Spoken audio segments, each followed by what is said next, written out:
And I recognize Ranking Member Cohen for 5 minutes.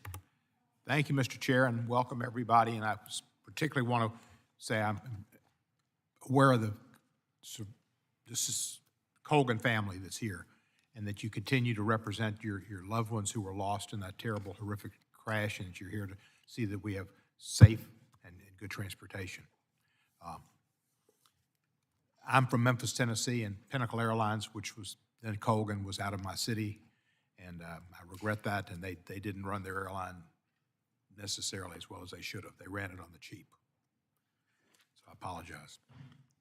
I look forward to hearing from our esteemed witnesses today as we seek to learn about how we can develop and diversify the U.S. aviation workforce. The aviation industry is approaching a critical juncture with respect to its talent development, especially the recruitment, training, and retention of individuals in its workforce. Significant post-pandemic increase, everybody wants to travel, and an aging workforce are just two elements that have exacerbated the need for the FAA, Congress, and the industry leadership to be vigilant in workforce development efforts. Without that, we can't have the airlines as they should be. Partly due to recent staffing issues, the traveling public has had to deal with notable disruptions in air transportation over the past 24 months, with increases in commercial airline delays and cancellations, leaving millions stranded at airports. I just experienced that Sunday when my plane was canceled.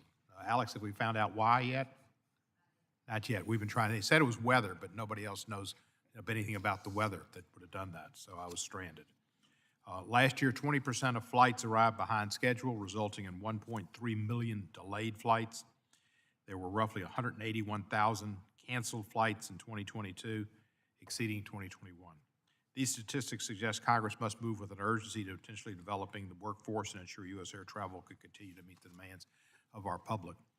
And to ensure our safety remains the gold standard, we must shift the focus to cultivating new pipelines for upcoming aviation professionals to flow through. One obvious solution resides within collegiate aviation programs, which help students transition from college to career on the flight deck in airports and in repair shops. In 2022, the Tennessee Board of Regents approved a new program at Southwest Tennessee Community College in my district, which will help folks get into the airline industry. And with Feller Express in Memphis, we have those jobs available. Aims to keep those students in the aviation industry or to help them get into it. It's the first two-year program of its kind in Tennessee and is poised to help diversify the aviation workforce. There's been progress in the FAA's historical HBCU initiative program, and several commercial operators such as Delta have pathway programs aimed at diversifying their workforce. Another great example in my district is FedEx, which just celebrated its 50th birthday. A birthday that when they came 50 years ago, it was transformative to the passage delivery in the world, and to Memphis, it was a lifeline and a seamless relationship that continues and should continue forever. They have contributed with working with HBCUs to break down entry barriers for black students, which is a large portion of our community in Memphis.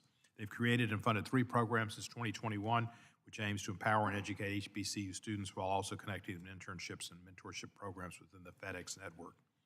While these programs are helping to make progress, minority demographics are still severely underrepresented in commercial aviation.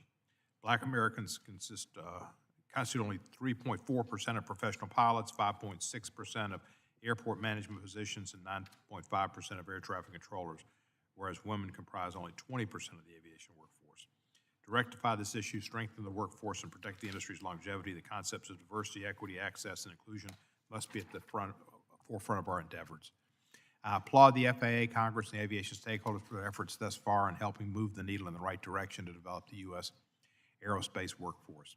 However, as we will hear from our witnesses present today, there's still more work to be done to ensure our workforce continues to grow. I look forward to learning more about how our subcommittee can support this multifaceted development so equity and inclusion can become concepts embedded in all of aviation, making recruitment, retention challenges an issue of the past. I come to this position with great joy and in my work, an opportunity to do more good as being chairman of this subcommittee. But it's a difficult journey for me because there might be a time or two I have to vote against my chair because he's such a nice guy and he's such a good human being. It's going to make it real hard for me. But I'm going to do the best I can. I yield back the balance of my time. You can always just go for a walk.